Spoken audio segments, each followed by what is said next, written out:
El Salmo 91 sin duda ha sido una gran bendición para la iglesia, pero muchas veces obviamos la meta principal de Dios que está en el versículo 1. Y dice la Biblia, el que habita al abrigo del Altísimo. Y esta palabra abrigo en el original es el lugar secreto. David conocía ese lugar secreto.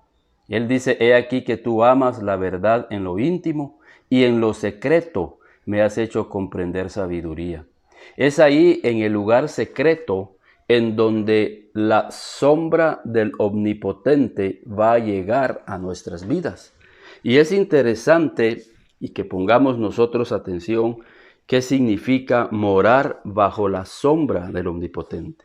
Aquellos que llegan al lugar secreto, al lugar íntimo, ellos son los que habitan en la sombra del Omnipotente. Esta bendición la recibió María, ahí en Lucas capítulo 1, versículo 26. Ella le pregunta al ángel, ¿y cómo será cómo voy a poder concebir la vida de Cristo en mi vida? Y el ángel le dice, el Espíritu Santo vendrá sobre ti y la fuerza del Altísimo te cubrirá con su sombra. A veces decimos, ¿cómo va a ser o cómo puedo hacer que la vida de Cristo sea formada en mi vida? Pues estos pasajes nos dan un entendimiento claro. Cuando nosotros llegamos al lugar secreto, al lugar íntimo, la sombra del Omnipotente llega a nuestras vidas. Y es ahí donde nos hace comprender Dios sabiduría, entendimiento de la vida de Cristo en nuestras vidas. Y cuando la vida de Cristo está siendo formada en nuestras vidas, obviamente, dice Pablo en Gálatas 4:19, empezamos a tener dolores de parto. Porque ciertamente la vida está formada en nuestros sentidos, está formada en nuestros corazones. Pero esa vida tiene que traer un alumbramiento. Y es ahí en el alumbramiento donde sentimos esos dolores de parto en nuestras vidas, en donde sentimos que ese cambio, esa transformación en nuestras vidas, en nuestros actos. Pablo dice, hijitos míos, por quienes vuelvo a sufrir dolores de parto hasta que Cristo sea formado en nuestras vidas.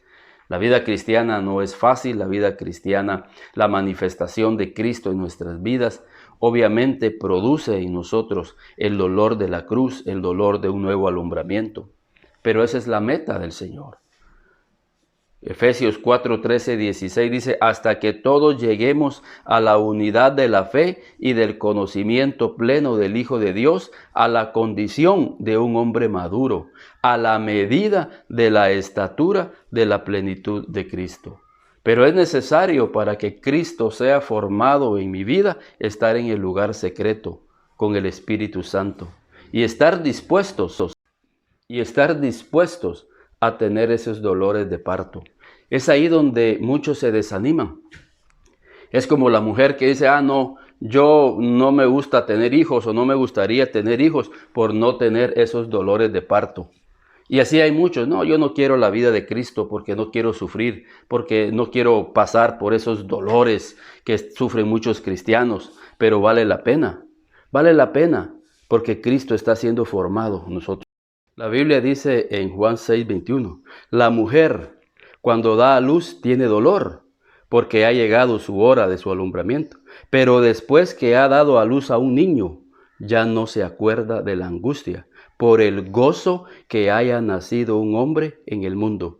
Así es la iglesia, así eres tú. Ciertamente hay dolor porque llegará la hora del alumbramiento de una nueva vida, pero ese sufrimiento se va a convertir en gozo, en alegría, al ver que hemos traído la imagen del Hijo de Dios en nuestras vidas, al ver la madurez, al ver la sabiduría que has adquirido, todo ese sufrimiento se va.